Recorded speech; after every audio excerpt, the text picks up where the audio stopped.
exam will be conducted in 3 stages: prelims, mains, and personality test. 3 stages లో ఉంటుంది exam. Prelims, mains, personality test. Okay, exam ఏం చదవాలి, route ఏంటి, ఎలా చదివిన వాళ్ళు పాస్ అవుతారు, ఈ డౌట్ అందరికి ఉంటుంది. అది తెలిస్తే సక్సెస్ అయిపోతారు కదా. So that is called technique of the exam. అసలు ఇదేంటో, దీని పద్ధతి ఏంటో ఒకసారి డిస్కస్ చేద్దాం. ఈరోజు క్లాస్ పర్పస్ అది.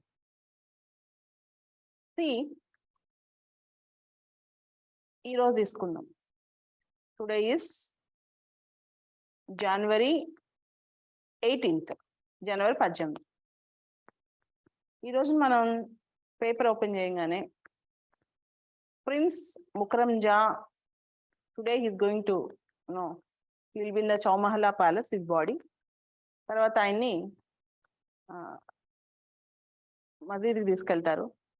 ఆ తర్వాత ఆయన్ని వాళ్ళ యాన్సిస్టర్స్ ప్లేస్లోనే, వాళ్ళ నాన్నగారి పక్కనే he will be laid to rest అని చెప్పి we have seen the article, right? So జనరల్గా common man, okay, Nizam last prince Mukarram Jah చనిపోయారు. నిజాం 8th నిజాం, అఫీషియల్గా 8th కాదు, ఇంకా అఫీషియల్ మీర్ ఉస్మాన్ అలీ ఖాన్ చనిపోగానే అయిపోయింది అక్కడ story. But still titular head, symbolic హెడ్గా ఆయన గుర్తిస్తుంటారు, అంతవరకు గుర్తుపెట్టుకుంటారు. కానీ మనం ఎవరు, మన సివిల్ సర్వీసెస్ ఆస్పిరెంట్స్. సో మనం ఎక్కడికి వెళ్ళాలి? Princely states in India. Princely states in India, భారతదేశంలో రాజులు, రాజ్యాలు, సంస్థానాలు. Before independence, at the time of independence, మనకి we have around 560 princely states. మనకు 560 ప్రిన్స్లీ స్టేట్స్ ఉంది, దగ్గర దగ్గర ఒకటి ఉండి అటు ఇటుగా. దానిలో చిన్న చిత్క దగ్గర నుంచి పెద్ద పెద్ద రాజ్యాల వరకు చాలా ఉన్నాయన్నమాట. మనం చూస్తే ఇప్పుడు త్రివేంద్రం, తిరువనంతపురం ఉంది, వడియార్స్ ఉంటారు. మైసూర్ ఉంది, వడయార్స్ ఉంటారు. హైదరాబాద్ నిజామ్స్ ఉంటారు. అలానే మనకి సిక్కిం ఉంది, సిక్కింలో మనకి నామ్గ్యాల్ డైనస్టీ ఉంది. ఇప్పుడున్న త్రిపురలో మాణిక్య డైనస్టీ ఉంది. ఇట్లా సింధియాస్, గ్వాలియర్స్, హోల్కర్స్, రకరకాల పేర్లతో రాజులు, రాజ్యాలు, సంస్థానాలు ఉండేవి. సో ఫస్ట్ ఆఫ్ ఆల్ మనకి ఇలా ఉన్నాయి. తర్వాత Sardar Vallabhbhai Patel carrot and stick policy follow అయ్యి ఇండియా ఇంటిగ్రేట్ చేశారు. తర్వాత Hyderabad September 13th to September 17th, 1948 operation polo, police action on Hyderabad state. తర్వాత ప్రిన్స్లీ స్టేట్స్కి అప్పట్లో ప్రైవీ పర్సెస్ అని ఇచ్చేవాళ్ళు. తర్వాత 26th కాన్స్టిట్యూషన్ అమెండ్మెంట్ ద్వారా ప్రైవీ పర్సెస్ని రద్దు చేశారు. తెలుగులో రాజ్యాభరణాలు రద్దు అంటాం. తర్వాత September 17th హైదరాబాద్ లిబరేషన్ డేగా బీజేపీ గవర్నమెంట్ అనౌన్స్ చేస్తుంది. ఓకే, సో మీర్ ఉస్మాన్ అలీ ఖాన్ స్థాపించిన ఇన్స్టిట్యూషన్స్ ఏంటి, ఇవన్నీ ఒక సివిల్ ఆస్పిరెంట్ చూడాలి. ఒక కామన్ మ్యాన్ ఏమో ముకరంజా చనిపోయారని చూస్తారు, కానీ ఒక సివిల్ ఆస్పిరెంట్ పర్స్పెక్టివ్, ఇంత డిఫరెంట్ పర్స్పెక్టివ్, ఇంత డైవర్స్ పర్స్పెక్టివ్ లో ఒక సివిల్ ఆస్పిరెంట్ ఆలోచించాలన్నమాట. I think now you got it. Okay, each and everything you should know why, what, how, where, when అన్ని. ఇంకా క్వశ్చన్ ద టాపిక్, ప్రతి టాపిక్ నో డిగ్ చేసుకుంటూ వెళ్ళాలి, రీసెర్చ్ చేసుకుంటూ వెళ్ళాలి. సో ఫర్ ఎగ్జాంపుల్ నేపాల్ ఉంది. లాస్ట్ 3-4 days నుంచి నేపాల్లో ఎయిర్ క్రాష్ అయింది. ఎతి ఎయిర్లైన్స్, ఎక్కువ ఎయిర్ క్రాఫ్ట్ క్రాషెస్ నేపాల్లో అవుతున్నాయి, మౌంటైనస్ రీజన్స్. తర్వాత యాక్సిడెంట్ ఇన్వెస్టిగేషన్ లేకపోవటం, వాళ్ళ ఎయిర్లైన్స్ లో డబ్బులు కూడా ఎక్కువ లేకపోవటం, పాత ఎయిర్ క్రాఫ్ట్స్ ని మళ్ళా they will refurbish it and they will overhaul it and they will use it. అందుకని సో ఇట్లా ప్రతిదానికి. ఉత్తరాఖండ్ లో జోషిమఠ్ అనే ప్రాంతం సింక్ అయిపోతుంది, ల్యాండ్ సబ్సిడెన్స్ అంటాం. ఎందుకు అవుతుంది? మామూలుగా సింక్ అయిపోతుంది జోషిమఠ్ అని తెలుసు, కానీ దాని మీద రీసెర్చ్, దానిలో ఉన్న టూరిస్ట్ రీజన్స్ ఏంటి, దానిలో ఉన్న జాగ్రఫికల్ రీజన్స్ ఏంటి, దానిలో ఉన్న పొలిటికల్ రీజన్స్ ఏంటి, దానిలో ఉన్న ఎకనమిక్ రీజన్స్ ఏంటి, దానిలో ఉన్న ఉత్తరాఖండ్ ఉన్న పుణ్యక్షేత్రాలు ఏంటి, జోషిమఠ్ రిలవెన్స్ ఏంటి, జోషిమఠ్ ఇంకో పేరేంటి, బద్రీనాథ్ వెళ్ళాలంటే జోషిమఠ్ రూట్, తర్వాత ట్రెక్కర్స్ కదా ఎలా రూట్ అవుతుంది, ఇవన్నీ కూడా మనం చూసుకోవాలి. ఓకే, సివిల్ సర్వీసెస్ ఆస్పిరెంట్ అనే అనుకుంటే మీరు ఒక్కొక్క టాపిక్ మీద కంప్లీట్ రీసెర్చ్ వెళ్ళాలన్నమాట, చాలా డీప్ గా రీసెర్చ్ చేయాలి. ఉదాహరణకి ఇంకొక టాపిక్ తీసుకుందాం. అయితే ఈ మధ్య బాగా ట్రెండ్ అవుతున్న టాపిక్, అస్సాంలో కజిరంగా నేషనల్ పార్క్ లో 1 హార్న్ రైనోస్ పెరుగుతుంది, అంటే కోచింగ్ లేదనమాట. అంతకుముందు వేటగాళ్ళు వచ్చి బాగా వాటి హార్న్ కోసం పోచ్ చేశాడు. అసలు 1 హార్న్ రైనోస్ ని పోచ్ చేస్తున్నారు, అంతా బానే ఉంది. హార్న్ తో ఏం పని వీళ్ళకి అనేది క్వశ్చన్. ఆ హార్న్ కొమ్ము ఉంటుంది కదా, దాంతో ఏం పని వీళ్ళకి? దానికి చాలా కాస్ట్లీ. చైనీస్ ట్రెడిషనల్ మెడిసిన్ లో, ఈస్ట్ ఏషియాలో ట్రెడిషనల్ మెడిసిన్ లో జ్యువెలరీకి బాగా ఉపయోగిస్తారు అనమాట, చాలా కాస్ట్లీ అవి.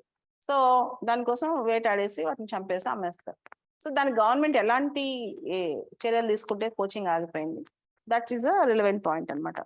So once you see the topic, ఒక టాపిక్ చూసిన తర్వాత దాని మీద డిగ్ చేస్తూ రీసెర్చ్ చేస్తూ వెళ్ళాలన్నమాట. సో అదే సివిల్స్ ప్రిపరేషన్. ఫస్ట్ బేసిక్ లైనే అదనమాట, అది ఫౌండేషన్ లైన్. సో మీరు చూస్తే ఈ మధ్య బ్రెజిల్లో గొడవ అవుతుంది. బోల్సనారో పాత ప్రెసిడెంట్, లులా డి సిల్వా కొత్త ప్రెసిడెంట్. సో అసలు బ్రెజిల్ ఎక్కడుంది, బ్రెజిల్ చుట్టుపక్కల దేశాలు ఏంటి? ఇంకా బ్రెజిల్లోకి వెళ్ళిపోవాలి మీరు, కంప్లీట్ డీటెయిలింగ్ కూడా వెళ్ళిపోవాలి. బ్రెజిల్ పొలిటికల్ సిస్టమ్ ఎలా ఉంది, బ్రెజిల్ సోషల్ సిస్టమ్ ఎలా ఉంది, బోల్సనారోని ఎందుకు, ఆయన పైన కేసులు ఎందుకు వేస్తున్నారు, ఎందుకు ప్రొటెస్ట్ జరుగుతున్నాయి ఇప్పుడు గవర్నమెంట్ లో, లులా డి సిల్వా ఎలా గెలిచారు, అన్ని తెలియాలి, ఎవ్రీథింగ్ అనమాట. రీసెంట్ గా నేపాల్ ఎలక్షన్స్ అయినాయి, కోయిలిషన్ గవర్నమెంట్ వచ్చింది, ప్రచండ, పుష్ప కుమార్ దహల్, ఆయన ఎలా గెలిచారు, ఎవ్రీథింగ్. అంటే ప్రతి దానిలో మీరు కంప్లీట్ డీటెయిలింగ్ లోకి వెళ్ళాలి. So Nepal new government form అవడం వల్ల ఇండియా నేపాల్ రిలేషన్స్ ఎలా ఉండబోతున్నాయి, చైనా రిలేషన్స్ ఎలా ఉండబోతున్నాయి. Nepal completely land locked country. So Nepal complete land locked అయినప్పుడు చైనా పైన కానీ ఇండియా పైన కానీ ఆధారపడాలి. హౌ, ఎలా ఆధారపడుతుంది నేపాల్? సో ఇట్లా ప్రతి ఆస్పెక్ట్, ప్రతి దానిలో మీరు థింక్ చేసుకుంటూ వెళ్ళాలి. అంతెందుకు, రీసెంట్ గా మోడీ గారు లాస్ట్ మంత్ అరుణాచల్ ప్రదేశ్ లో ఒక ఎయిర్పోర్ట్ లాంచ్ చేశారు. ఓకే, ఎయిర్పోర్ట్ లాంచ్ చేశారు, బాగానే ఉంది. అక్కడి నుంచి నార్త్ ఈస్ట్ కనెక్టివిటీ, ఇప్పుడు నార్త్ ఈస్ట్ లో ఎన్ని ఎయిర్పోర్ట్లు ఉన్నాయి? ఎందుకు నార్త్ ఈస్ట్ కనెక్టివిటీ కోసం ప్రస్తుత ప్రభుత్వం చేస్తుంది. నార్త్ ఈస్ట్ కనెక్టివిటీకి ఇండియా యాక్ట్ ఈస్ట్ పాలసీకి సంబంధం ఏంటి? తర్వాత నార్త్ ఈస్ట్ లో ఇన్ఫ్రాస్ట్రక్చర్ డెవలప్మెంట్ వల్ల అక్కడ పబ్లిక్ ఆర్డర్ మెరుగుపడుతుంది, లా అండ్ ఆర్డర్ బెటర్ అవుతుంది, అక్కడ ఇన్సర్జెన్సీ తగ్గుద్ది. ఓకే, అక్కడ ఇన్సర్జెన్సీ ఇవన్నీ తగ్గుతాయి. సో ఒక చిన్న ఆస్పెక్ట్ ని, ఇండియా ఇంతకుముందు లుకిస్ట్ పాలసీ అన్నాం, తర్వాత యాక్టిస్ట్ పాలసీ అంటున్నారు కొత్త గవర్నమెంట్ వచ్చిన తర్వాత. లుకిస్ట్ పాలసీ, యాక్టిస్ట్ పాలసీకి డిఫరెన్స్ ఏంటి? Okay, each and every aspect. Recent గా గంగా విలాస్ అని చెప్పి ఒక క్రూయిజ్, గంగా విలాస్ చదివాము. గంగా విలాస్ చాలా కాస్ట్లీ క్రూయిజ్, ఇన్నో 53 days ఎన్నో డేస్ తిప్పుద్ది, 58 days అన్ని చూసాం కదా. కానీ గంగా విలాస్ పర్పస్ ఏంటి? వందే భారత్ ఎక్స్ప్రెస్ అన్నాం, వందే భారత్ ఎక్స్ప్రెస్ ఉంది, ఇదంతా ఉంది అని చెప్తున్నాం, కానీ దాని పర్పస్ ఏంటి? ఇంకా చాలా వందే భారత్ రైళ్లు రాబోతున్నాయి. ఏ రూట్ లో రాబోతున్నాయి? విశాఖపట్నంకి వందే భారత్ రైలు స్టార్ట్ అయింది. Each and every aspect, just మన కామన్ మ్యాన్ చదివే పద్ధతి వేరు, మనం చదివే పద్ధతి వేరు. ఒక కామన్ మ్యాన్ ఒక దాన్ని చూసే పద్ధతి వేరు, మనం దాన్ని చూసే పద్ధతి వేరు అనమాట. ఫస్ట్ ఆఫ్ ఆల్, ఫస్ట్ లో ఇది చాలా కంగారుగా, టెన్షన్ గా, పిచ్చిగా ఉంటుంది. మామూలు వాళ్ళు చదివేది వేరు, మనం వేరు కదా. సో అప్పుడు ఏం చేయాలి అంటే సింపుల్ 2-3 థింగ్స్ నేను ఎలా చదువుతానో చెప్తాను. ఫస్ట్ చదివే అప్పటి నుంచి కూడా ఇప్పటికీ కూడా నేను ఒకటే పద్ధతి, ఒక టాపిక్ తీసుకుంటే ఆ టాపిక్ మీద సోషల్ డైమెన్షన్ ఏంటి, ఎకనమిక్ డైమెన్షన్ ఏంటి, పొలిటికల్ డైమెన్షన్, అదొక పద్ధతి. ఆ టాపిక్ మీద బ్యాక్గ్రౌండ్కి వెళ్ళిపోతాను. సో మీరు న్యూ కమర్స్, ఇప్పుడే వచ్చారు ఈ ఫీల్డ్లోకి, మీకు ఖచ్చితంగా తాలిబాన్ అనే విషయంలో మీకు పూర్తి అవగాహన లేదు. తాలిబాన్ అనే కాన్సెప్ట్ లో మీకు పూర్తి అవగాహనే లేదు. తాలిబాన్ ఆఫ్ఘనిస్తాన్ ఎప్పుడు రూల్ చేస్తుందో మీకు తెలియదు అనుకుందాం. 1996 నుంచి 2000 వరకు తాలిబాన్ గవర్నమెంట్ ఉందని, ఆ తర్వాత యుఎస్ వార్ అగైన్స్ట్ టెర్రరిజం అనేది స్టార్ట్ చేసిందని, ఆ బ్యాక్గ్రౌండ్ మొత్తం ఫస్ట్ మీరు రాసుకోవాలి. ఒక్కసారి రాసుకున్నారనుకోండి, మీకు లైఫ్ టైం ఇంకా అది గుర్తుండిపోద్ది. ఫస్ట్ టైం ఏమవుద్దంటే మీకు ఆ బేస్ తయారు చేసుకోవాలన్నమాట. సో ఆఫ్ఘనిస్తాన్ లో తాలిబాన్ విషయమే చదువుతున్నారు. అలానే ఇరాన్ లో యాంటీ హిజాబ్ ఇష్యూ ఉంది. ఇరాన్ లో యాంటీ హిజాబ్ ఇష్యూ ఉంది అనమాట. అమ్మాయిలందరూ బయటకు వచ్చి ప్రొటెస్ట్ చేస్తున్నారు హిజాబ్ విషయంలో. దానికి సంబంధించి హిజాబ్ ఎలా వేసుకోవాలి, ఎలాంటి లేయర్స్ వేసుకోవాలి, ఇవన్నీ ఇష్యూస్ ఉన్నాయి. దానికి సంబంధించి అసలు ఇరాన్ లో ఎలాంటి గవర్నమెంట్ ఉంది, ఇరాన్ గవర్నమెంట్ ఎందుకు కన్సర్వేటివ్ గా ఉంది, ఇరాన్ రెవల్యూషన్ ఎప్పుడు వచ్చింది, 1979 ముందు రెవల్యూషన్ రాకముందు ఇరాన్ లో వెస్ట్రన్ కల్చర్ ఉండేది. ఓకే, ఆ వెస్ట్రన్ కల్చర్ ఎలా ఉండేది, పీపుల్ ఎందుకు రివోల్ట్ చేశారు ఆ కల్చర్కి వ్యతిరేకంగా, అంతకుముందు అమెరికాలో ఎలా అమెరికా ఇన్ఫ్లుయెన్స్ ఇరాన్ లో ఎలా ఉండేది. సో దీన్ని కనుక మీరు ఒక్కసారి ఒక 6 నెలల పాటు రోజుకి 5 టాపిక్లు రీసెర్చ్ చేస్తే, ఒక 6 months పాటు రోజుకి 5 టాపిక్స్ రీసెర్చ్ చేస్తే 6 months లో మీరు 50% of the civil services portion అయిపోయినట్టు. ఓకే, ఫస్ట్ 6 months ఎలా ఉంటుంది అంటే అన్ని కొత్తగా ఉంటాయి కదా, మీరు ఎప్పుడు చదివి ఉండరు, ఇది ఎవరికైనా కొత్త, మీకే కాదు. మీరు అనుకోవచ్చు చాలా మంది ముందే చదివేస్తారు, ఎవరైతే పేపర్ రీడింగ్ బాగా అలవాటు ఉందో వాళ్ళకి కొంత అలవాటు ఉంటుంది, కానీ మిగతా వాళ్ళందరికీ ఇది కొత్త ఉంటుంది అనమాట. సో డైలీ టేక్ 5 టాపిక్స్ ఆ 6 టాపిక్స్ మీ ఎనర్జీని బట్టి మినిమం 5 టాపిక్స్ తీసి దాన్ని రీసెర్చ్ చేయండి. అండ్ రీసెర్చ్ లో ఇంకొక 2-3 ఇష్యూస్. ఒకళ్ళు రీసెర్చ్ చేస్తూ రోజుల తరబడి సంవత్సరాల తరబడి వెళ్ళిపోతుంటారు, ఒకళ్ళు రీసెర్చ్ చేస్తూ పనికిరాని టాపిక్ చదువుతుంటారు, మనకు అవసరం లేని టాపిక్ చదువుతుంటారు. ఇప్పుడు ఆపరేషన్ పోలో గురించి చదువుతాం, అంతకుముందు రజాకార్ మూవ్మెంట్ గురించి చదువుతాం. రజాకార్ మూవ్మెంట్ అంటే ఏంటో తెలుసుకుంటే సరిపోతుంది. ఆ రజాకార్లు ఎవరెవరు, వాళ్ళు చేసిన అట్రాసిటీస్ లోకి వెళ్ళి 2 రోజులు వాళ్ళపైన కూర్చున్నారని అక్కడ out. For example operation polo జరిగే ముందు అక్కడ రజాకార్ ఉద్యమం తెలంగాణ జరిగింది. రజాకార్ లీడర్ ఎవరు, ఫస్ట్ ఎప్పుడు స్థాపించారు, తర్వాత ఎవరు, అక్కడికి ఆపేసి సరిపోతుంది. మీరు ఏం చేస్తారు, జనరల్ గా పిల్లలకి ఇంట్రెస్ట్ పెరిగిపోయి ఆ రజాకార్ల మీద 3-4 రోజులు కూర్చుంటారు, అక్కడ టైం సరిపోవట్లేదు అంటారు. So this is a thing. So take everyday 5 topics, do research. ఇది కంపల్సరీగా చేయండి. ఇది ఎక్కడి నుంచి చేస్తారు, మనకు టాపిక్స్ ఎక్కడ దొరుకుతాయి, 2-3 మెథడ్స్ చెప్తాను. ఒకటి newspaper. There are 3 important newspapers, మీరు దానిలో ఏదైనా సెలెక్ట్ చేసుకోవచ్చు. క్లాస్ లో మనం ఫాలో అయ్యేది, మీకు నేర్పించేది హిందూ పేపర్ అని ఒక పేపర్, స్టాండర్డ్ పేపర్ నేర్పిస్తే మీకు అర్థమైపోతుంది. Okay, so 3 important: the Hindu, the Indian express, the times of India. Hindu, Indian express, times of India. Hindu, Indian express, times of India. ఈ 3 పేపర్స్ లో మీ ఇష్టమైన పేపర్ ని సెలెక్ట్ చేసుకుని దానిలో ఎడిటోరియల్ పేజీ, ఫ్రంట్ పేజీ బాగా చూసుకోవాలి. ఓకే, దాని కాకుండా రోజు నేను 1 or 2 టాపిక్స్ వీడియో పెడుతుంటాను, topics videos.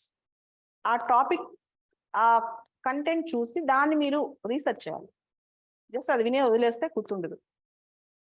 So YouTube videos కానీ, ఎవరైనా రాసిన మెటీరియల్ కానీ, కరెంట్ అఫైర్స్ మ్యాగజైన్స్ కానీ, they will supplement your preparation, they won't substitute your preparation. They will supplement your preparation, they don't substitute your preparation. అర్థమైందా? ఇవన్నీ just ఒక 10% మీకు సపోర్ట్ ఇవ్వగలవు, కానీ మీ ప్రిపరేషన్ మీదే, మీకు వచ్చిన నాలెడ్జ్ మీదే. Okay, so everyday take 5 topics. Videos నుంచి కానీ, పేపర్స్ నుంచి కానీ. వీడియోస్ నుంచి కూడా ఎందుకు చెప్తున్నా అంటే, ఆ టాపిక్ నేను సెలెక్ట్ చేశానంటే అది ఇంపార్టెంట్ అని అర్థం. మీకు సెలెక్ట్ చేసుకోవడం అర్థమయ్యేదాకా, ఏది కరెక్ట్ టాపిక్ తెలిసేది అర్థమయ్యేదాకా అవి చూస్తుండాలి. మీకు చిన్న ఎగ్జాంపుల్ చెప్తాను. 2 days బ్యాక్ ఇందులో ఒక న్యూస్ వచ్చింది, లక్షద్వీప్ లో ఒక ఎంపీ డిస్క్వాలిఫై అయ్యారు అని. లక్షద్వీప్ లో ఒక మెంబర్ ఆఫ్ పార్లమెంట్ డిస్క్వాలిఫై అయ్యారని ఒక న్యూస్ వచ్చింది. అక్కడ ఎంపీ పేరు ఇంపార్టెంట్ కాదు, ఆ ఎంపీ పేరు ఇంపార్టెంట్ కాదు. ఓకే, ఆయన ఎందుకు డిస్క్వాలిఫై అయ్యారు అనేది పక్కన పెట్టి, తర్వాత అసలు డిస్క్వాలిఫై అయితే ఏం జరుగుద్ది అనేది. ఆ ఎంపీ పైన అటెంప్ట్ మర్డర్ కేసు, ఆ కేసు కింద ఆయన కన్విక్ట్ అయ్యాడు. Section 8 Clause 4 of Representation of People's Act, Section 8 Clause 4 of RP Act, Representation of People's Act ప్రకారం, if a legislator gets convicted for more than 2 years, he is debarred to continue as a legislator. Okay, so అదనమాట. దాని మీద cases ఉన్నాయి. తర్వాత lily Thomas Jan Chowki, తర్వాత వేరే విషయాలు. కానీ ఫస్ట్ ఆఫ్ ఆల్ మీరు దిగ్ చేయాలి, ఈయన కన్విక్ట్ అయితే ఈయన ఎందుకు డిబార్ చేస్తారు, దానికి బేస్ ఏంటి, ఒక లా ఉండాలా, ఉంది ఏంటలా అది. So this is the preparation. And first prepare అయ్యేటప్పుడు కొన్ని చెప్తాను, కొన్ని మీకు బేసిక్ అసలు ఎలా ప్రిపేర్ అవ్వాలి అనే దాని మీద కొన్ని బేసిక్ గైడ్లైన్స్ కూడా చెప్తాను చూడండి. Civil services examination is like jack of all trade, master of none. ఒక సబ్జెక్ట్ లో ఒక పేపర్ లో పిహెచ్డి చేస్తున్నారు, అది పీజీ చేస్తున్నారు, దాని మీద సంవత్సరాలు టైం స్పెండ్ చేస్తారు. మీ సివిల్ సర్వీసెస్ సిలబస్ చూస్తే ఒక్కొక్క చాప్టర్ మీద సంవత్సరాలు చేసేంత నాలెడ్జ్ ఉండాలి, కానీ అది మనం రీసెర్చ్ చేయట్లేదు. దాని గురించి డొమైన్ నాలెడ్జ్ ఎంత అవసరం అంతే సంపాదించుకోవాలి. అది ఎక్కడ ఆపాలో తెలియకపోవడం వల్లే చాలా మంది సివిల్స్ ఫెయిల్ అవుతున్నారు. ఆ నాలెడ్జ్ ఎంత నేర్చుకోవాలి ఒక టాపిక్ గురించి, ఎక్కడ ఆపాలి అని చెప్పి. Okay, and don't get struck with political news. Don't get struck with political news. For example మీకు ఒక చెప్తాను. పేపర్ ఎత్తంగానే ఈరోజు చంద్రబాబు నాయుడు గారు జగన్మోహన్ రెడ్డి గారి ప్రభుత్వాన్ని తిట్టారు అని ఉంది. అది మనకు అవసరం లేదు. ఓకే, అప్కమింగ్ ఎలక్షన్స్ లో సంబంధించి ఏ పార్టీస్ కోalition ఫామ్ అవుతున్నాయి అది మనకు సంబంధం. Okay, so personal comments, personal political వెండెట్టా, personal issues మనము చదవకూడదు. కానీ మన సెటిల్ వాటి మీద వెళ్తుంది. అందరికీ తెలుసు నాటు పార్టీకి గోల్డెన్ గ్లోబ్ అవార్డు వచ్చిందని. మొత్తం అందరు స్టేటస్లు పెట్టారు, ఆల్మోస్ట్ చాలా మంది మీ ఫ్రెండ్స్ కూడా పెట్టే ఉంటారు. ఓకే, చాలా చేశారు. కానీ క్వశ్చన్ అక్కడ గోల్డెన్ గ్లోబ్ అవార్డ్ వచ్చిన హీరోస్ వాళ్ళ మీద డిస్కషన్ కాదు. What the difference between Golden Globe and Oscar? Okay, Golden Globe award media కూడా ఇస్తారు, టీవీకి కూడా ఇస్తారు, not only films. Oscar only for films. Golden Globe award ఇచ్చే నామినేషన్ కమిటీ వేరు, ఆస్కార్ ఇచ్చే కమిటీ వేరు. Oscar awards are also called as Academy awards. So as a civil aspirant మీరు దాని మీద దృష్టి పెట్టాలి.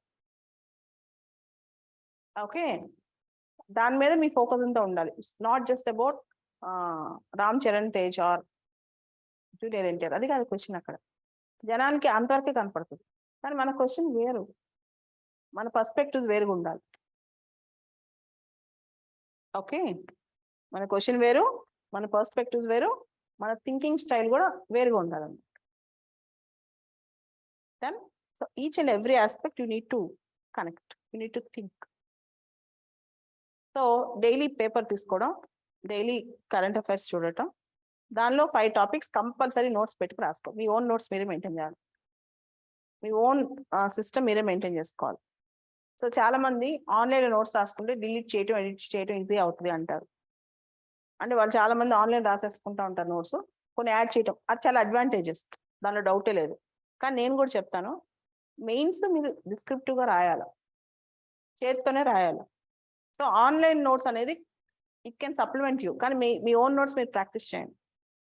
రైటింగ్ ప్రాక్టీస్ కూడా అవసరమే. కంప్లీట్గా ఆన్లైన్ నోట్ మేకింగ్ మీద డిపెండ్ అవ్వకండి, చేతితో కూడా రాసుకుంటూ ఉండండి, పూర్తిగా వదలొద్దు. తర్వాత only preparation complete only internet బేస్డే అని కూడా అనుకోవద్దు. కొంత బుక్ రీడింగ్, కొంత ఇంటర్నెట్ బేస్డ్, రెండు కావాలి. You should use online resources at the same time standard books. తర్వాత current affairs magazines, current affairs material మీద కంప్లీట్లీ డిపెండ్ అవ్వద్దు. మీ ఓన్గా చదివితే దాని మీద ఇంకా ఎక్కువ మీకు స్ట్రెంత్ వస్తుంది. చాలా మంది అనుకుంటారు ఫిలిమ్స్లో మాత్రమే కరెంట్ అఫైర్స్ యూజ్ అవుతాయి అని. రాంగ్. అది మెయిన్స్ ఇంటర్వ్యూలో కూడా current affairs, not only in prelims, మెయిన్స్లో, ఇంటర్వ్యూలో, ఇలా చాలా చోట్ల మీకు కరెంట్ అఫైర్స్ అవసరం అవుతుంది. సివిల్ సర్వీసెస్ ప్రిపరేషన్ చాలా మంది క్వశ్చన్ స్టాటిక్ గా కరెంట్ అఫైర్స్ అంటారు. స్టాటిక్ క్వశ్చన్స్ కూడా కరెంట్, ఇందాక చెప్పాను లక్షద్వీప్ ఎంపీ డిస్క్వాలిఫై అయ్యారు అని చెప్పి, అక్కడికక్కడ అయిపోలేదు, ఈజ్ కన్విక్టెడ్ అని చెప్పాను. అది అక్కడ కన్విక్షన్, ఎంపీస్, ఆర్పీ యాక్ట్, అది మనకి స్టాటిక్ ఏరియా, మన సిలబస్ లో ఉంది ఆర్పీ యాక్ట్ అనేది. మనకి అక్కడ తెలియదు, అక్కడ న్యూస్ పేపర్లు చూస్తే ఎంపీ డిస్క్వాలిఫైడ్ ఉంటుంది, కానీ క్వశ్చన్ ఆర్పీ యాక్ట్ డిస్క్వాలిఫికేషన్స్ మీద వస్తుంది. లేదా ఒక ఎంపీ ఒక పార్టీ నుంచి ఇంకో పార్టీకి జంప్ అయిపోయారని న్యూస్ వచ్చేది అనుకోండి. Anti defection is our syllabus, party ఫిరాయింపుల చట్టం మన సిలబస్ లో ఉంది. అలానే మీరు చూసారు రీసెంట్ గా తమిళనాడులో గవర్నర్ స్పీచ్ లో క్యాబినెట్ అప్రూవ్ చేసిన స్పీచ్ ని కొంచెం మార్చి చదివాడు, కొంచెం యాడ్ చేశాడు, కొంచెం తీసేశారు. గవర్నర్ రవి ఆయన చేశారనమాట. దాని మీద మనకి ఏం క్వశ్చన్ వస్తుంది? మోషన్ ఆఫ్ థ్యాంక్స్ మీద క్వశ్చన్ వస్తుంది. మనం ఏమనుకుంటాం, అది స్టాటిక్ అనుకుంటాం, కానీ అది dynamic. The changing role of governor in the recent past. The changing role of governor in the recent past. ఇవన్నీ వస్తాయండి. Okay, so these are the things which you need to take care of, you need to think of. ఇవన్నీ మీరు ఆలోచించాలి, మీరు think చేయాలి.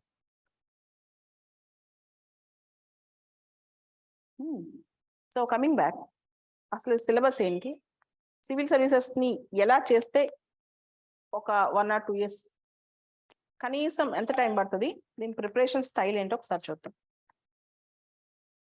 మీరు exam రాసే కనీసం 1 year ముందు ప్రిపరేషన్ స్టార్ట్ చేయాలి. ఎగ్జామ్ రాయడానికి మినిమం 1 year ముందు ప్రిపరేషన్ అనేది స్టార్ట్ అవ్వాలి. It's thumb rule.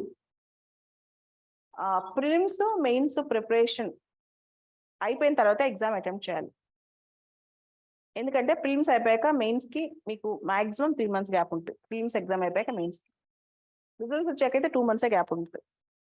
యూపీఎస్సీ నమ్ముకోవచ్చు, ఎందుకంటే క్యాలెండర్ ముందే ఉంటుంది, next year calendar. So prelims mains బాగా ప్రిపేర్ అయిన తర్వాతే మనం ఎగ్జామ్కి వెళ్ళాలి. ఓకే, సో కొన్ని సబ్జెక్టులు ఇంటిగ్రేట్ చేసి చదువుకోవచ్చు, కొన్ని సబ్జెక్టులు ఎక్స్క్లూజివ్గా చదువుకోవాలి. అసలు ఏం సబ్జెక్టులు ఉంటాయి, క్వశ్చన్స్ ఎలా వస్తాయి చూద్దాం. ప్రిలిమ్స్ ఎగ్జామ్ అంటే యూపీఎస్సీ ప్రిలిమినరీ ఎగ్జామ్లో 2 పేపర్స్ ఉంటాయి. జిఎస్ అంటే general studies paper, CSAT paper, aptitude paper. GS and CSAT. ఈ జిఎస్ పేపర్లో రకరకాల సబ్జెక్ట్స్ ఉంటాయి. Polity, history, geography, economy, science and technology, environment, ecology, biodiversity, and హిస్టరీలో ఇంకో పార్ట్ ఆర్ట్ అండ్ కల్చర్, నేను చిన్న part international relations, rights issues అని, governance అని. ఓకే, ఇటువంటి టాపిక్స్. కరెంట్ అఫైర్స్ అంటే స్పోర్ట్స్ కానీ, అగ్రికల్చర్లో కరెంట్ అఫైర్స్ కానీ, ఇలాంటివన్నీ కలిపి వీటిని జనరల్ స్టడీస్ అంటాం. ఈ టాపిక్స్ అన్నిటిని కలిపి మనం ఏమంటాం, జనరల్ స్టడీస్ అంటాం. ఈ టాపిక్స్ అన్ని ఆల్మోస్ట్ మనకి మెయిన్స్ కూడా ఉంటాయి. ప్రిలిమ్స్ ఏమో ఆబ్జెక్టివ్ లో ఉంటుంది, మల్టిపుల్ చాయిస్ క్వశ్చన్స్. అంటే క్వశ్చన్ ఇచ్చి కింద ఏబిసిడి ఇస్తారు, దానిలో ఒకటి మనం ఏది కరెక్ట్ అని పెట్టాలి. అంత డైరెక్ట్గా పెట్టడానికి కూడా ఉండదు. ఏబిసి కరెక్టా, బీసీ కరెక్టా, they will try to confuse you. Unless you have a clarity on the topic, you cannot answer, though it looks like an objective question. అది ఆబ్జెక్టివ్ క్వశ్చన్ లాగా ఉన్నా పూర్తి స్థాయిలో క్లారిటీ లేకపోతే మీరు ఆన్సర్ చేయలేరు సబ్జెక్ట్. అండ్ నెగిటివ్ మార్కింగ్ ఉంది. ప్రతి తప్పు ఆన్సర్కి 1/3 పోతుంది. ఆన్సర్ ఏం పెట్టకుండా వస్తే పోదు, కానీ తప్పు పెడితే 1/3 పోతుంది. కొన్నిసార్లు ఏంటంటే, సే ఫర్ ఎగ్జాంపుల్ మీకు 100 questions 30 బాగొచ్చు, 100కి 80 ఆన్సర్ చేసి వచ్చారు, 50 ఆల్మోస్ట్ 40 తప్పులు పోయినాయి. మీరు చాలా వెనక్కి వెళ్ళిపోతారు రేస్లో. సో మీరు మీకు అక్యురసీ రేట్ ఎంత ఉంది అనేది మీరు చేస్తుంటే తెలుస్తుంది old papers. So first thing to prepare for the UPSC exam, ప్రిలిమ్స్ని పాస్ అవ్వాలన్నా, మెయిన్స్ని పాస్ అవ్వాలన్నా, ఎగ్జామ్ని మనం యాక్చువల్లీ ఎంటర్ అవ్వాలన్నా, prelims UPSC old question papers, mains UPSC old question papers కొనుక్కోవాలి. పాత ప్రశ్న పత్రాలు తీసుకోవాలి. నెట్లో కూడా దొరుకుతాయి, ఆల్మోస్ట్ నెట్ ఉంది కాబట్టి నెట్లో డౌన్లోడ్ చేసుకున్నా పర్లేదు, ఏదో ఒక హార్డ్ కాపీ కొనుక్కున్నా పర్లేదు.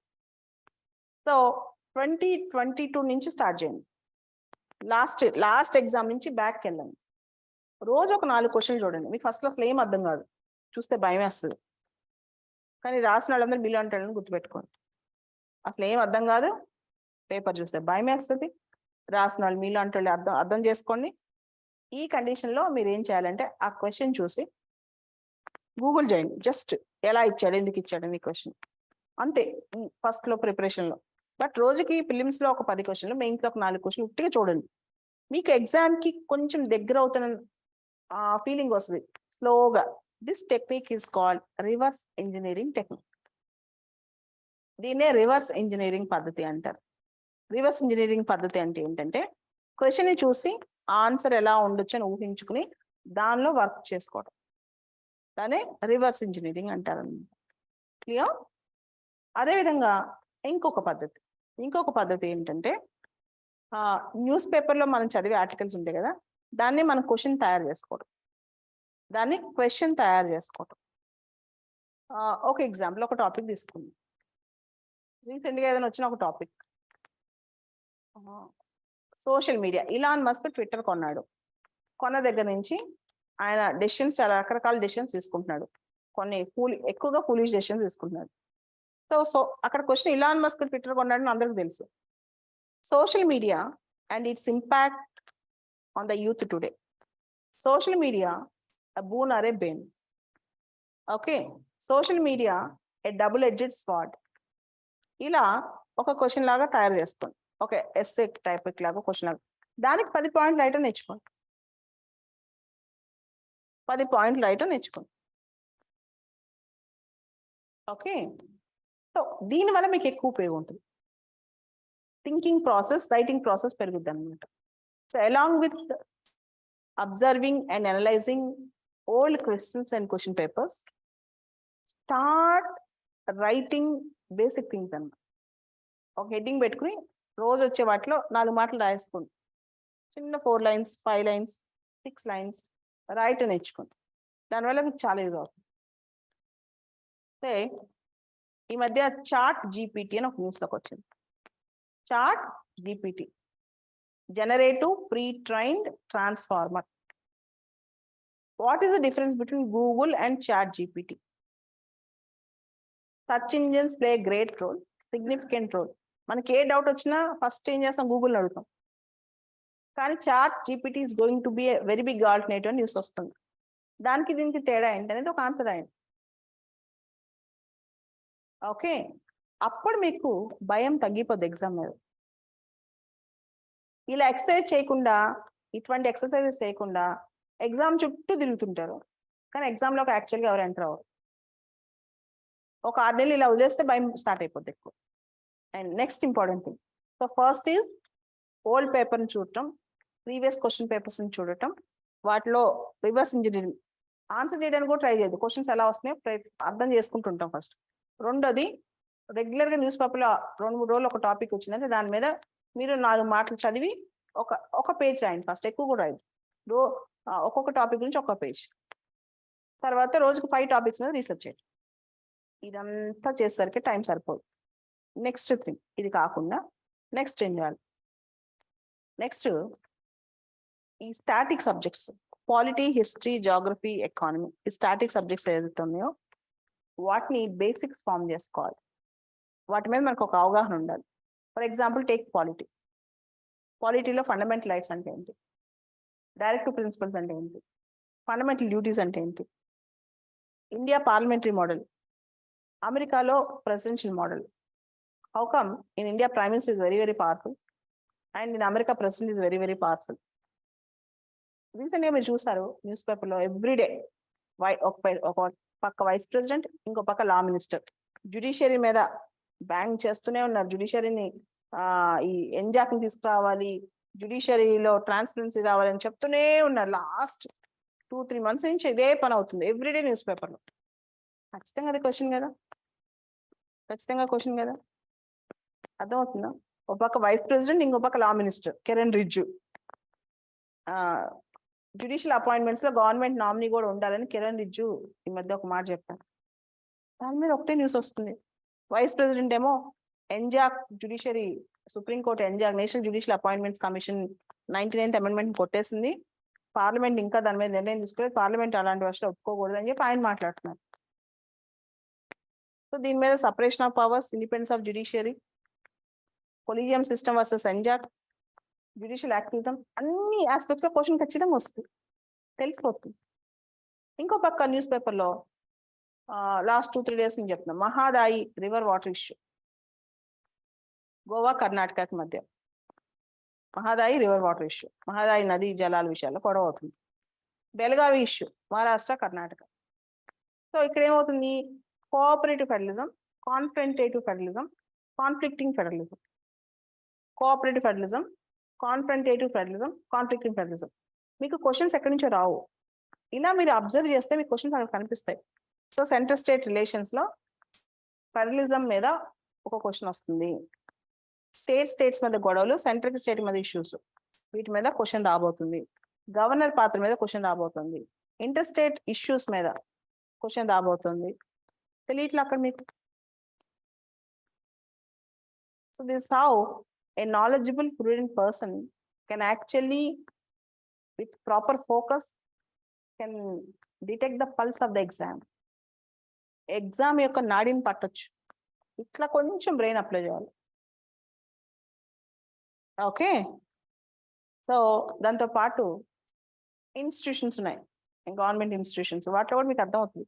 క్యాగ్ గురించి, పబ్లిక్ సర్వీస్ కమిషన్ గురించి, ఎలక్షన్ కమిషన్ గురించి అని న్యూస్లోకి వస్తున్నాయి. సుప్రీంకోర్టు కొత్త కొత్త జడ్జిమెంట్స్ వస్తున్నాయి వాటి మీద.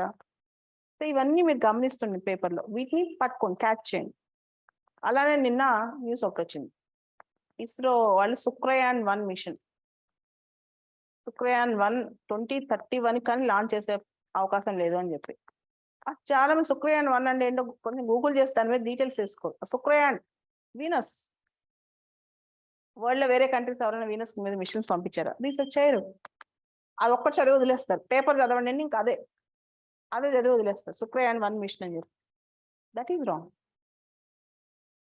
మీరు ఒక చిన్నప్పుడు కథ వినే ఉంటారు కదా, ఒక అబ్బాయి చాలా చాలా పరిగెడుతూ పరిగెడుతూ పరిగెడుతూ పరిగెడుతూ పరిగెడుతూ ఉంటాడు ఒక కళ కోసం. కానీ అలసిపోయి అలసిపోయి అలసిపోయి 2 రోజులు పరిగెత్తి 3 రోజులు పరిగెత్తి అక్కడే పడిపోతాడు. ఇంకొంచెం ముందుకు పరిగెత్తి ఉంటే తను అనుకున్న డ్రీమ్ జరిగేది. ద ఆల్కెమిస్ట్ బుక్ చదివారా? The alchemist written by Paul Coelho. ఆ బుక్ లో ఒక అబ్బాయి తన డ్రీమ్ కోసం ఎక్కడ నిధి ఉందని డ్రీమ్ వస్తుంది అనమాట. సముద్రాలు దాడతాడు, ఊరు దాడతాడు, అన్ని దాడతాడు, మొత్తానికి ఎతుకుతాడు ఎతుకుతాడు ఎతుకుతాడు, అలా గడిపేస్తాడు. చివరికి అక్కడ వాళ్ళు అతను కొడతారు కూడా బాగా. ఆ డ్రీమ్ ఉన్న ప్లేస్కి ఆ దగ్గరలోకి వెళ్తాడు, నీరుందని ఎవరు చెప్పిన ప్లేస్, అక్కడ బాగా కొడతాడు, పడిపోతాడు. మళ్ళా కల వస్తుంది, ఎక్కడైతే తను స్టార్ట్ అయ్యాడో అక్కడే నిధి ఉంది అని చెప్పి మళ్ళీ లేచి మళ్ళీ పరిగెడతాడు. అంటే నీకు అంత ఎనర్జీ ఉండాలి, అర్థమైందా? సో ఆ లాస్ట్ మైల్ ఎవరైతే ముందుకు అడుగు పెడతారో వాళ్ళదే సివిల్స్ ఎగ్జామ్, వాళ్ళదే కాంపిటేటివ్ వరల్డ్ అనమాట. 99% అందరు పరిగెడతారు.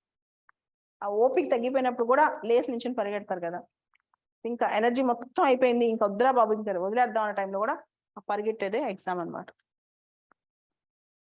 ఓకే, మీకు ఇలాంటివి కనిపెట్టేయచ్చు ఇప్పుడు రెగ్యులర్ గా చదువుతూ ఉంటాం.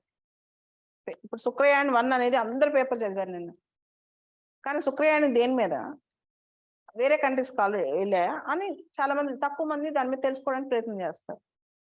అట్లా తెలుసుకున్న వాళ్ళదే కాంపిటేటివ్ వరల్డ్. తెలుసుకుని దాన్ని గుర్తు పెట్టుకుని రీటైన్ చేసి నోట్స్ రాసుకుంటారు.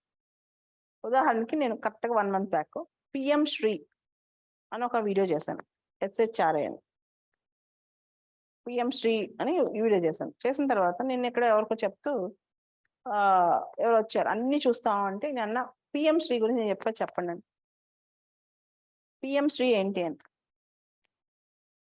SHRI అని కొత్త పథకం, లాస్ట్ మంత్ దాని మీద బాగా న్యూస్లో వచ్చింది అనమాట. స్కూల్స్ ని రిజ్యూనేట్ చేయటం, దాని మీద ప్రోగ్రామ్ అది. అసలు అది కూడా గుర్తులేదు వాళ్ళకి, అది ప్రాబ్లం. పిఎం శ్రీ అని ఎక్కడ విన్నట్టు ఉంటుంది కానీ అది ఇంకేం తెలీదు. ఇంకా అలాంటప్పుడు సివిల్స్ ఎందుకు వస్తుంది చెప్పండి? రాసుకోవాలి, రివిజన్ చేయాలి.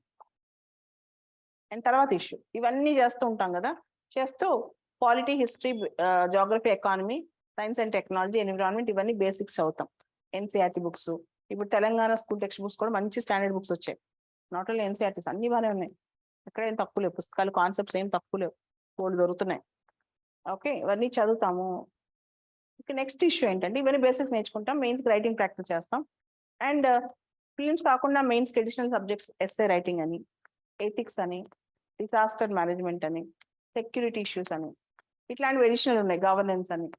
సో ఫిలిమ్స్ లో కొన్ని చదువుతాం, మెయిన్స్ ఇంకా ఎక్కువ చదువుతాం, రైటింగ్ స్కిల్స్ చేస్తాం, అన్నీ చేస్తాం. అయితే మేజర్ కంప్లైంట్ ఎవరైతే సివిల్స్ స్టార్ట్ చేస్తారో వచ్చే మేజర్ కంప్లైంట్ ఏంటంటే 2-3 కంప్లైంట్స్. ఒకటి,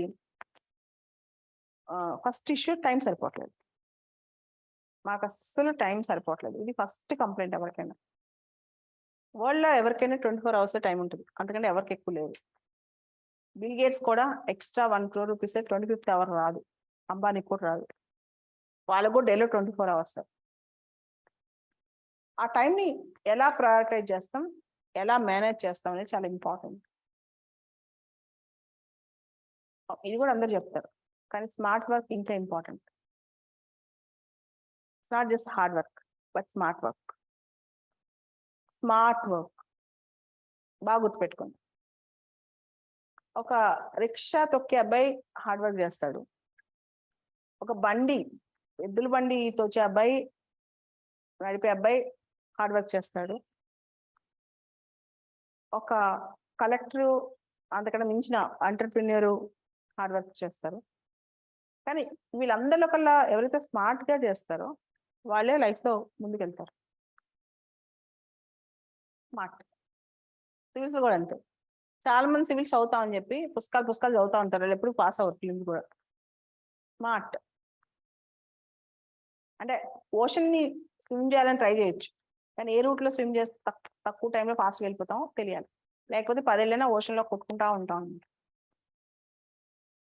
దీన్నే స్మార్ట్ వర్క్ అంటారు. అంటే నువ్వెంత చదివావు అనేది కాదా, చదివింది నీ బ్రెయిన్‌లోకి ఎంత ఎక్కింది, ఆ చదివింది ఎగ్జామ్‌కి ఎంత ఉపయోగపడుతుంది, అదే ఎగ్జామ్‌లో ఎంత వస్తాయి క్వశ్చన్స్, చాలా important. Okay, you should SIT, you should do lot of smart work. And ఈ ఎగ్జామ్లో డిస్ట్రాక్షన్స్ కూడా చాలా ఎక్కువ ఉంటాయి. ఒకటి మనకి రోజు సెల్ఫ్ డౌట్ వస్తుంటుంది, అబ్బా సివిల్స్ కొడదామని వచ్చి మనకు వస్తుందా అని. పెద్ద డౌట్ వస్తుంది అనమాట, అసలు మనకు వస్తుందా అని.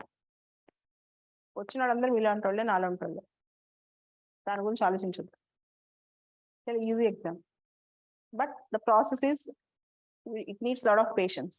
ఎగ్జామ్ టఫ్ కాదు, ఎగ్జామ్ ప్రాసెస్ టఫ్. కూర్చోవాలి, చేయాలి, 2-3 ఏళ్ళు టైం పెట్టాలి. ప్రాసెస్, ఎంటైర్ ప్రాసెస్, ఆ పాత్ అనేది హైలీ టఫ్ పాత్ అనమాట. రోజు అలర్ట్గా ఉండాలి, ఎంజాయ్ చేయడానికి టైం ఉండదు. ఇప్పుడు చెప్తాను, సంక్రాంతి సెలవులు వచ్చాయి, అందరు వారం 10 రోజులు లీవ్ తీసుకుని పుస్తకం కూడా తీలా. ఖచ్చితంగా 2-3 నెలలు వెనక్కి వెళ్ళిపోతారు. ఇంకా ప్రిలిమ్స్ 4 నెలల్లో ఉంది, ఎలా సాధిస్తారు? When you choose to take civil services as your career option, you should sacrifice certain things during your preparation. నాకు అన్ని కావాలి, నేను అంతా ఎంజాయ్ చేస్తానని. తర్వాత సోషల్ మీడియా, ఫోన్స్, ఇవన్నీ చాలా డిస్ట్రాక్షన్. తర్వాత ఇతరత్ర వ్యవహారాలు, అవి ఉంటే కూడా ఎక్కువగా ఉంటే అవుట్. అంటే ఓవర్ ఇంటెలిజెన్స్. ఇంట్లో ప్రతి సమస్య మన నెత్తి మీద వేసుకోవడం, ఫ్రెండ్స్ ప్రతి సమస్య మన నెత్తి మీద వేసుకోవడం, చేయలేని వాటన్నిటిని. లేకపోతే ఇక్కడికి వచ్చిన తర్వాత కొత్త కొత్త ఎఫ్ఐఆర్లు, వీటన్నిటి వల్ల నాశనం తప్పితే ఇంకోటి ఉండదు. అంటే ఈ ప్రిపరేషన్లోకి ఎంటర్ అయిన తర్వాత వేరే పనులు పెట్టుకోవడం. So both the things we cannot do it simultaneously. చాలా రేర్గా ఉంటారు అది ఇది రెండు మేనేజ్ చేయగలుగుతాం. బ్యాలెన్స్ చేయడం అంత ఈజీ కాదు, బికాజ్ దానిలో చాలా టైం పెట్టాలి, ఎమోషన్స్ పెట్టాలి. దీనిలో అవన్నీ ఉండకూడదు. టైం మనకే ఉండాలి, దీనిలో ఎమోషన్స్ అన్ని వీటి పక్కనే ఉండాలి. ఇంక అటువైపు ఎమోషన్స్ వెళ్తే అవుట్. కొంచెం మనం అన్నిటినీ కట్ చేసుకోవాలి. ఎక్కడికెక్కడ స్విచ్ ఓవర్ అంటే తెలుసా, నువ్వు 10 పనులు చేయాలి. ఇక్కడ పాలిటీ చదవాలి, హిస్టరీ చదవాలి, ఎగ్జామ్ రాయాలి, నోట్స్ చేసుకోవాలి, కరెంట్ అఫైర్స్ చేసుకోవాలి. ఈలోపు మీరు ఇంట్లో మీ అమ్మ నాన్న ఫోన్ చేసి ఒక సమస్య చెప్పారనుకోండి, అది బ్రెయిన్లో పెట్టుకుని చేస్తే కష్టం, మీకే డిప్రెషన్ వచ్చింది. ఈ ఫీల్డ్లో ఏంటి తెలుసా, మనిషిని టఫ్ అవుతారు, వస్తూ ఉంటుంది మనకి, మన పేషెన్స్ చాలా టెస్ట్. ఈలోపు ఎక్కడో చూస్తుంటాం, ఒక ఫ్రెండ్ ఉద్యోగం వచ్చిందని ఇంకో ఫ్రెండ్ పెళ్ళాను, అయ్యో మన లైఫ్ ఇంకా సెటిల్ కాకపోతా, అలాంటి క్వశ్చన్లు వస్తూ ఉంటాను. వీటన్నిటిని కూడా తట్టుకోవాలి. సో ఇవన్నీ తట్టుకుని ఈ ప్రిపరేషన్లోకి ముందుకెళ్ళాలి. And the other thing which I want to tell you, చాలా మంది చేసిన తప్పు, మేము సివిల్స్ ప్రిపేర్ అవుతున్నాం, మేము ఇంకేం ఎగ్జామ్ రాయమనుకోవద్దు. మీరు ఆ ఉద్యోగం చేస్తారు లేదా అనేది అప్పుడు ఆలోచించాల్సిన అవసరం లేదు.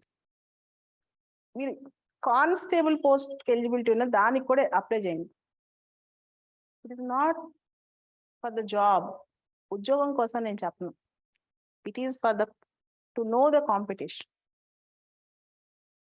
నేను 2002 నుంచి 2004 వరకు ఇండియాలో నేను ఎలిజిబుల్ ఉన్న ప్రతి ఎగ్జామ్ రాశాను.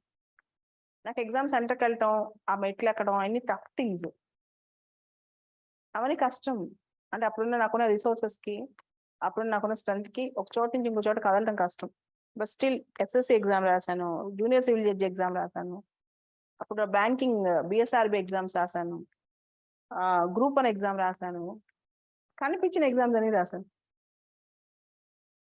ఎందుకు అంత కష్టపడి ఎగ్జామ్కి వెళ్ళేదాన్ని అంటే, ఐ వాంట్ నో దట్ అసలు ఎగ్జామ్ సెంటర్ బయట ఎంతమంది జనం వెయిట్ చేస్తారు, లోపల ఎగ్జామ్ క్వశ్చన్ పేపర్ ఇచ్చేటప్పుడు ఎలా టెన్షన్ పడతాం మనం, ఎగ్జామినర్స్ ఎలా డిస్టర్బ్ చేస్తారు మనల్ని ఒక్కోసారి వాళ్ళు చోదేసుకుంటూ, రాసేటప్పుడు మన బ్రెయిన్ ఎలా వర్క్ అవుతుంటుంది, ఎగ్జామ్లో ఎలాంటి బెంచెస్ ఉంటాయి, ఆ స్కూల్స్ ఎలా ఉంటాయి, ఆ కాలేజెస్ ఎలా ఉంటాయి, మనకి ఎగ్జామ్ కండక్ట్ చేసేది, చుట్టుపక్కల వాళ్ళు ఎలా రాస్తుంది, అన్ని ఎగ్జామ్ ఎన్విరాన్మెంట్ వేరు కదా. Unless you have a first hand experience, నువ్వు డైరెక్ట్గా నేను సివిల్స్కి వెళ్తానంటే ఎలా కుదురుతుంది? నాకేం ఇంటెన్షన్ లేదు నేను బ్యాంక్లో జాబ్ చేయాలని, అంటే వస్తే చేసేదానా లేదా పక్కన పెట్టండి, నాకు ఇంటెన్షన్స్ లేవు, but still I wrote the exam. అలా ఎందుకు ఉండకూడదు మనం? అలా ఎందుకు ఉండకూడదు? తప్పు ఏంటి ఎగ్జామ్స్ రాస్తే? అది కాన్స్టెబుల్ ఎగ్జామ్ అని ఏంటి తప్పు? చిన్న పెద్ద ఏమి ఉండదు జాబ్స్లో, కీప్ రైటింగ్. అప్పుడు అర్థం అవుద్ది సివిల్స్ అంత ఈజీ అని, అప్పుడు అర్థమైంది సివిల్స్ అంత ఈజీ అని. ఐ థింక్ మీకు అర్థమవుతుంది ఈ పాయింట్, నేను ఎందుకు చెప్పాను ఈ డైలాగ్. ఇంకా డిఎస్సి ఎగ్జామ్స్, ఎస్ఏ ఎగ్జామ్స్, ఇవన్నీ చాలా టఫ్ సివిల్స్ కన్నా. గ్రూప్ 2 ఎగ్జామ్స్ నిజంగా వాటన్నిటికి ఎక్కువ ఫ్యాక్చువల్ బేస్, సివిల్స్కి ఎక్కువ బ్రెయిన్ ఎనాలిసిస్. ఓకే. అండ్ మీరు ఇంకొకటి, ఒక సంవత్సరం తర్వాత ఇంట్లో అడుగుతూ ఉంటారు ఎప్పుడు పాస్ అవుతావు, ఎప్పుడు అయిపోద్ది అని. మినిమం 2 years పెట్టుకోవాలి. తర్వాత ఎక్కువ చెప్పుకోవద్దు నేను సివిల్స్ ప్రిపేర్ అవుతున్నానని, బయటంతా ఎక్కువ ప్రాపగండా చేసుకోవద్దు. దానివల్ల రిజల్ట్స్, మీరు ఎగ్జామ్ రాసారా లేదో, మీరు ఎగ్జామ్ రాసాక కూడా ఆగరు, ముందు సంవత్సరం ఫోన్ చేసేస్తారు. 2023 రిజల్ట్స్కే ఫోన్ వస్తుంది మీకు, ఏమైంది ఇది అని. So minimum sound, minimum noise, result should be sound but not your noise.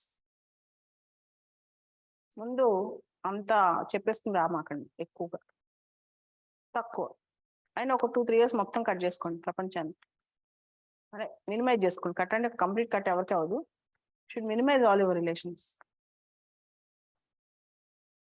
Okay. So ఈ పద్ధతిలో కొన్ని రోజులు చేస్తే అవుతుంది. అండ్ భయం వేస్తుంది, టైం సరిపోదు, కంప్లైంట్ ఉంటుంది, ఆ కంప్లైంట్ పక్కన పెట్టేసేయండి. It happens to everyone. ఉన్న దానిలో ప్రయారిటైజ్, ఉన్న దానిలో ప్రయారిటైజ్. ఆ ప్రయారిటైజేషన్ అనేది చాలా మంది చేత కాదు. నాకు ఈరోజు ఈ క్షణం కూడా టైం సరిపోదు. లాస్ట్ 6 days నుంచి రోజు యావరేజ్ నేను 4 hours నిద్రపోయాను, 16-17 hours వర్క్ చేశాను. ఓకే. ఆ డే ఎలా గడిచిందో, నైట్ ఎలా గడిచిందో నాకు తెలియదు, ఎలా అయిందో తెలియదు, but I mean work, I'm on my job అంతే. ఇంకేం చేశాను కూడా నాకు తెలియట్లేదు. That's how things go in civils. It's way of life. అదొక ప్రిపరేషన్, ఒక ఎగ్జామ్ అని కూడా కాదు, ఇట్స్ వే ఆఫ్ లైఫ్. వెళ్తూనే ఉంటుంది ఒక దారంలాగా. మీరు అనుకోవచ్చు మేమే కష్టపడిపోతున్నాం. ప్రపంచంలో ఏ రంగంలో కూడా మన పేరు ఒక చోట వెళ్ళాలి అంటే మనం కష్టపడుతూనే ఉండాలి. మీరు ఓన్లీ సివిల్స్ అనుకోవద్దు. ఒక పొలిటీషియన్ కష్టపడతాడు, ఒక బిజినెస్ మ్యాన్ కష్టపడతాడు, ఒక సోషల్ యాక్టివిస్ట్ కష్టపడతాడు, ఒక ఆర్టిస్ట్ కష్టపడతాడు, ఒక రిక్షా తొక్కే అబ్బాయి కూడా కష్టపడతాడు, ఒక బండలు మోసే అబ్బాయి కూడా కష్టపడతాడు. ఆ రంగంలో వాళ్ళు ముందుకెళ్ళాలి అనుకుంటారు. నేనే కష్టపడతానని మాత్రం అనుకోదు, నేనే కష్టపడుతున్నాను ఎక్కువ, నాకే కష్టం వచ్చిందని అనుకోదు. ఎంజాయ్ ఈ కష్టాన్ని, నేను కష్టపడగలుగుతున్నాననే ఒక సంతోషాన్ని తీసుకోండి. ఓకే. నేను అలానే అనుకుంటాను, నాకెందుకు ఈ కష్టం వచ్చింది అనుకోండి, నేను కష్టపడగలుగుతున్నాననే శక్తి నాకు ఉంది కదా, that is more important. Okay. And ఏది తీసుకోవాలో, ఏది వినాలో, ఏది వినకూడదో అక్కడే తెలుసుకోండి. దీనిలో డైవర్ట్ చేసేవాళ్ళు డైవర్షన్స్ ఎక్కువ ఉంటారు. కాంపిటేటివ్ ఎగ్జామ్ కదా, మనం డైవర్ట్ చేసేవాళ్ళు ఎక్కువ ఉంటారు, డైవర్షన్స్ ఎక్కువ ఉంటాయి. ఎక్కడ కట్ చేసుకోవాలి, ఎక్కడ చేసుకొని చూసుకోవాలి. These are all the important things to be followed from day 1. In simple, ఒక బుక్ చదువుతున్నా కానీ దాని మీద రకరకాల ఒపీనియన్స్ ఉంటాయి. Bipin Chandra India struggle for independence, నేను ఒకసారి చూసి చదువుతున్నాను. నా పక్కన కూర్చున్న ఒక అమ్మాయి ఉంది, మా ఫ్రెండ్ ఒక అమ్మాయి చెప్పింది వాళ్ళ అంకుల్ చిన్నప్పుడు ఎగ్జామ్ పాస్ అయ్యాడంట, ఈ బుక్ చదువుకున్నాను పాస్ అయ్యాడంట. మనకి చూడంగానే ఉంటుంది అబ్బాయి బుక్స్ చదవద్దని పక్కన పెట్టేస్తాం. ఓకే, అలాంటి తెలియకుండా మన మైండ్లోకి అలా ఇన్ఫ్యూజ్ అవుతాయి అనమాట. సో అట్లాంటి మాటలు, అట్లాంటి విషయాలు ఎంత టఫ్గా, ఎంత రిజిడ్గా ఉంటే అంత మంచిది. ఎమోషన్స్కి ఎంత దూరంగా ఉంటే అంత మంచిది. హ్యూమన్ ఎమోషన్స్కి మినిమైజ్ చేసేసుకోండి. ప్రతిదీ మనసు తీసుకుని, ప్రతిదీ బాధపడుతూ, ప్రతిదీ ఇది చేసుకుంటూ చేస్తే మాత్రం అవుట్ అవుతుంది. ఓకే, హ్యూమన్ ఎమోషన్స్కి ఎంత దూరంగా ఉంది, ఎగ్జామ్ మీద ఎంత ఫోకస్ చేస్తే మంచిది. కమింగ్ బ్యాక్, చెప్పాను కదా ఎగ్జామ్ 3 స్టేజెస్ అని. ఫిలిమ్స్లో సబ్జెక్ట్స్ మార్నింగ్ ఏమో జిఎస్ ఉంటుంది, polity, history, geography, economy, environment, S N T I R. Evening ఏమో సిసాట్ ఉంటుంది. CSAT is only qualifying, civil services aptitude test. అయితే ఈ క్వాలిఫైయింగ్ పేపర్లో కూడా చాలా మంది ఫెయిల్ అవుతుంటారు. రీజన్ ఏంటంటే ప్రాపర్గా ప్రాక్టీస్ చేయకుండా వెళ్తారు. ఈజీగాలే అక్కడికి వెళ్ళి చేసుకోవచ్చులే అని చెప్పి, అందరం బీటెక్లో చదివాం కదా అక్కడికి వెళ్తే అయిపోతాం. కాదు. ఫస్ట్ 2011లో ఇంట్రడ్యూస్ అయింది సిసాట్. 2022 వరకు ఉన్న పాత పేపర్స్ అన్ని రోజు ప్రాక్టీస్ చేయాలి.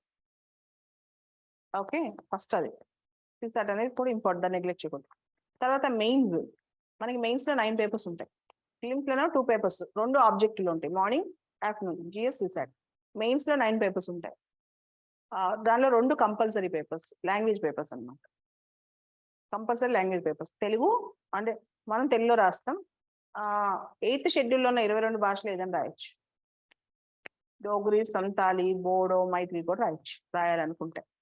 ఓకే, 22 లాంగ్వేజెస్ ఉన్నాయి. దానిలో మీకు నచ్చిన భాష రాసుకోవచ్చు. జనరల్గా తెలుగు రాష్ట్రాల నుంచి తెలుగు రాస్తారు, హిందీలో కంఫర్టబుల్ వాళ్ళు హిందీ రాస్తారు, తమిళ్లో కంఫర్టబుల్ వాళ్ళు తమిళ్ రాస్తారు. కంపల్సరీ పేపర్ అన్నమాట. తర్వాత ఇంగ్లీష్ 10th క్లాస్ స్టాండర్డ్లో ఉంటుంది, 2 క్వాలిఫైయింగ్. తర్వాత 7 పేపర్స్ ఉంటాయి, అవి మార్క్స్ కౌంట్ అవుతాయి. First essay paper, general essay, 2 ఎస్ఏలు రాస్తాం. మొత్తం చాయిస్ ఉంటుంది దానిలో. The only paper in all the papers in GS పేపర్స్లో ఎస్ఏ పేపర్లో మాత్రమే చాయిస్ ఉంటుంది. Out of 4 essays you need to write 1 in section A. In section B, out of 4 essays you need to write 1. తర్వాత GS 4 పేపర్లు ఉంటాయి. Essay తర్వాత 4 GS papers, GS1, GS2, GS3, GS4. GS1లో history, geography, social issues అలాంటివి ఉంటాయి. GS2లో మనకి polity, international relations, governance ఉంటాయి. GS3లో economy, science and technology, environment, security issues, disaster management ఉంటాయి.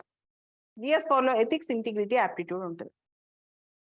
సో ఒక ఎస్ఏ పేపర్, 4 జిఎస్ పేపర్లు, అక్కడికి నేను 5 పేపర్లు. తర్వాత ఒక ఆప్షనల్ సబ్జెక్ట్ మనం చూజ్ చేసుకుంటాం. నేను చూజ్ చేసుకున్న ఆప్షన్ పొలిటికల్ సైన్స్. ఎవరి ఇష్టమైనా వాళ్ళు చూజ్ చేసుకోవచ్చు. దానిలో 2 పేపర్స్ ఉంటాయి. సో మొత్తం క్వాలిఫైయింగ్ పేపర్స్ 2, తర్వాత 7 papers. 7 papers, each paper weightage is 250 marks. 7 into 250, 1750. 7 into 250, 7. ఒక ఎస్ఏ, 4 జిఎస్, 2 ఆప్షనల్ పేపర్స్. ఒక ఆప్షన్ నుంచి 2 papers. So 1 essay paper, 4 GS papers, 2 papers from optional. మొత్తం ఎంత? 7.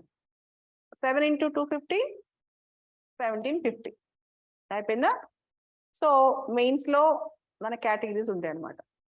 ఓసియా అంటే జనరల్ కేటగిరీయా, జనరల్లో EWS, economical weaker section quota ఉందా? మీరు చూసారు కదా రీసెంట్లీ సుప్రీంకోర్టు ఈడబ్ల్యూఎస్ సపోర్ట్ చేస్తుంది. సో నువ్వు ఓసీ కేటగిరీయా అంటే జనరలా? జనరల్ నీకు ఈడబ్ల్యూఎస్ రిజర్వేషన్ ఉందా? ఓబీసీయా? ఓబీసీలో creamy layer, non creamy layer. Creamy లేయర్కి రిజర్వేషన్ ఉండదు, నాన్ క్రీమీ లేయర్. తర్వాత ఎస్సీ కేటగిరీయా, ఎస్టీ కేటగిరీయా?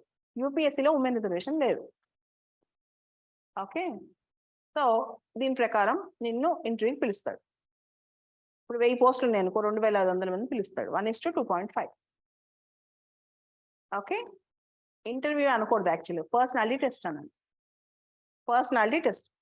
ఇంటర్వ్యూకి ఇప్పటి వరకు కూడా అందరు ఢిల్లీకి వెళ్తారు. ఫస్ట్లో ఎప్పుడో 1960s అట్లా అంట వాళ్ళు ఇక్కడికి వచ్చేవాళ్ళు అంట, చేసి వెళ్ళేవాళ్ళు అంట. కానీ లాస్ట్ 40-50 years నుంచి అందరు ఢిల్లీకి వెళ్తారు. ఓకే, సో ఢిల్లీకి వెళ్తారు. మీకు ఒక డేట్ ఇస్తారు, ఒక టైం ఇస్తారు. 4 noon afternoon చెప్తారు. ఆ టైంకి వెళ్ళాలి. అక్కడ ఇంటర్వ్యూ క్వశ్చన్స్ అడుగుతూ ఉంటారు. 5 ఉంటారు. యూపీఎస్సీ మెంబర్ ఒకళ్ళు చైర్మన్ గా ఉంటారు, మిగతా 4 ఎక్స్పర్ట్స్ ఉంటారు. మొత్తం 5 members ఉంటారు. they'll test your personality. అక్కడ పర్సనాలిటీ అయినా knowledge analysis, balance of mind, decision making skills అన్ని చూస్తారనమాట. ఓకే, అయితే పర్సనాలిటీ టెస్ట్ 275 మార్క్స్. 1750 ప్లస్ 275 అంతా 2025, 2025. ఈ 2025 మార్క్స్ గాను నీకు వచ్చే దాన్ని బట్టి ర్యాంకింగ్ వస్తుంది. నీ కేటగిరీని బట్టి ర్యాంకింగ్ ఉండదు. అసలు ర్యాంక్కి నీ కేటగిరీకి సంబంధం ఉండదు. 1వ ర్యాంకా, 2వ ర్యాంకా, 3వ ర్యాంకా, అలా ర్యాంకులు వస్తూ ఉంటాయి. నీ కేటగిరీని బట్టి నీకు service postings, service allocation, cadre allocation ఉంటుంది. ఓకే, సో అర్థమవుతుంది కదా. ర్యాంకులు మెరిట్ ప్రకారమే ఉంటాయి. ర్యాంకులకి నీ రిజర్వేషన్ కోటాకి సంబంధం లేదనమాట. ర్యాంకులు మెరిట్ ప్రకారం ఉంటాయి. నీ రిజర్వేషన్ కోటాని బట్టి నీకు ఐఏఎస్ వస్తా, ఐపీఎస్ వస్తా, ఏ క్యాడర్ వస్తాయి, ఇవన్నీ ఇంకా అంత రోస్టర్ సిస్టంలో రిజర్వేషన్ పాలసీస్ ఉంటాయి అన్నమాట. సో అట్లా చాలా మంది ఐఏఎస్, ఐపీఎస్, ఐఆర్ఎస్ ఇవన్నీ అవుతుంటారు. ఇది మొత్తం ప్రాసెస్. ఈ మొత్తం ప్రాసెస్ ఇప్పుడు ఇప్పుడైనా సరే ఫిలిం సండే ఉంటుంది. తర్వాత ఇప్పుడు May 28 ఉంది అనుకోండి. తర్వాత సెప్టెంబర్లో మెయిన్స్ ఉంటుంది. తర్వాత డిసెంబర్లో అట్లా రిజల్ట్స్ వస్తాయి. ఫిబ్రవరి మార్చ్లో ఇంటర్వ్యూ జరుగుతాయి. ఏప్రిల్లో మళ్ళీ అంటే ఇంటర్వ్యూకి నెక్స్ట్ ఫిలిమ్స్ ఎగ్జామ్కి ఒక 15-20 రోజుల ముందు ఇయర్ రావచ్చు. రిజల్ట్స్ ముందే వచ్చేస్తాయి. May 1st వీక్లో రిజల్ట్స్ రావచ్చు. ఓకే, వచ్చిన తర్వాత మళ్ళీ ఎవరైతే ఇంటర్వ్యూలో ఒక మార్కుల పైన మళ్ళీ రాసుకోవాలి. మళ్ళీ ఫిలిమ్స్ నుంచి రాసుకోవాలి. Like snake and ladder game. Snake నోట్లో పడితే మళ్ళా వచ్చి కిందకి వెళ్ళిపోతాం కదా, మళ్ళీ ఫిలిమ్స్ నుంచి చేసుకోవాలి. కేటగిరీని బట్టి మన అటెంప్ట్స్ కూడా ఉంటాయి అన్నమాట. ఇది స్టోరీ. సో ఈ ఎగ్జామ్లో మెయిన్ టఫ్నెస్ ఏంటంటే ఈ 3 అటెంప్ట్స్తో ఓర్పుగా సహనంగా ఉంటాం. ఇది ఫస్ట్ థింగ్. రెండోది బేసిక్ కాన్సెప్ట్ నేర్చుకోవటం. సో ఇవన్నీ నేర్చుకుని చేయాలంటే అందుకే టైం పడుతుంది. రాగానే ఈరోజు అనుకుంటే రేపు అయ్యేది లైఫ్ టేక్స్ టైం.